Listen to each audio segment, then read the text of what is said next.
Imagine a wound so deep, so primitive, that the only way to survive is to build an armor of grandiosity, of superiority, of a perfect, pain-proof selfie.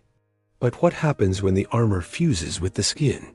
When the person forgets they were wearing it and mistakes the disguise for their own self? Today, we will not point fingers, we will not judge. Today, we will venture into the shadows of the human psyche to understand one of the most misunderstood conditions, Narcissistic Personality Disorder. And we will do so by answering the two questions that echo in the silence of those who suffer from it and in the pain of those around them. Why? And where is the way out? Let's start by deconstructing the myth. Clinical narcissism is not simply loving yourself too much.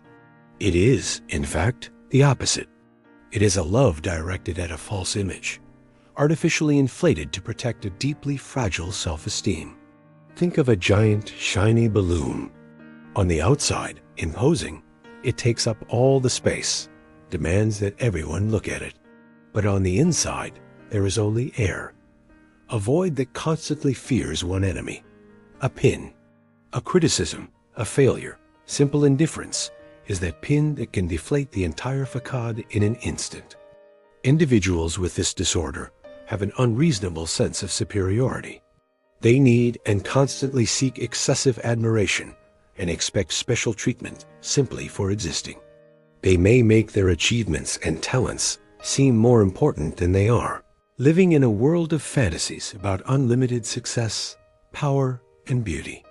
But behind this mask of absolute confidence, they are unsure of themselves and react with rage, shame, or contempt to the slightest criticism. The difficulty in managing their emotions and the lack of empathy, the inability to put themselves in others' shoes, are red flags. Exploiting others to achieve their goals is another common pattern, seeing people as means to an end, not as ends in themselves. But how does one reach this point? What forges this armor in the first place? This is where science meets controversy, and where I want you to join me in reflection. The scientific community agrees that there is no single cause, but a complex interaction of factors. On one hand, there is genetics.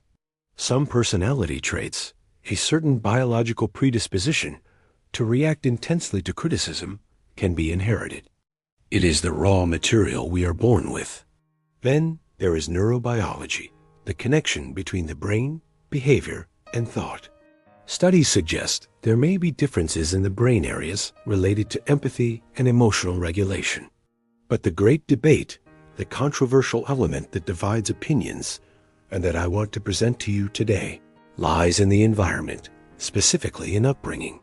For decades, the finger has been pointed at neglectful parents, those who with constant criticism or emotional coldness wound the child's fragile ego, leading them to build a fortress to protect themselves. It is a solid theory that makes a lot of sense. However, and here comes the controversy, more recent research also points to the opposite: overprotection and excessive adoration. Can a child drown in an ocean of praise? Imagine a child who is constantly told they are special, unique, superior to others, without their real achievements justifying it. They are allowed to believe they deserve privileges without reciprocating, that the world revolves around them. This well-intentioned but harmful environment does not allow them to develop the resilience needed to face failure. It teaches them that their worth lies not in who they are, but in the admiration they can extract from others. Thus, they grow up with a conditional and extremely fragile self-esteem, dependent on that constant external validation. So, who is to blame? The one who withheld love, or the one who gave love based on an illusion? This is the debate I propose to you. Are we, as a society, inadvertently raising a generation of narcissists by prioritizing empty self-esteem over real effort and empathy? Leave your answer in the comments, because this conversation is necessary. Beyond the cause, life inside this armor is profoundly unhappy. The complications are devastating. Serious problems in relationships, isolation, depression, anxiety, alcohol and substance abuse, and even suicidal thoughts. The person becomes a prisoner of their own character. But, and this is the most important message of this entire video, there is a way out. The armor can be dismantled. The main path is psychotherapy. There are no specific medications for narcissistic personality disorder itself, although if there are coexisting conditions like depression or anxiety, antidepressants or anti-anxiety medications can be used for support. But the deep work is done by therapy. Psychotherapy, or talk therapy, is the safe space where one can begin to dismantle the grandiosity to understand the pain it hides. The goals are profound. Learning to relate in a more authentic and compassionate way, understanding one's own emotions and what drives that need to compete and despise. It works on recognizing and accepting real capabilities and potential, to be able to tolerate criticism or failures without collapsing. It seeks to increase the ability to understand and control feelings, and most crucially, to develop empathy. Therapy helps set realistic and achievable goals, and to understand how past experiences shaped the current personality. It is hard work, which can take years, and the nature of the disorder makes the person want to quit, to feel that therapy is a waste of time or an attack on their ego. Therefore, keeping an open mind and committing to the process is an act of immense courage. If you recognize yourself in this description, or if someone you love is trapped in this pattern, now is the time for action. The first step is to seek a mental health professional, a psychiatrist or a psychologist. You can start with your primary care physician and ask for a referral.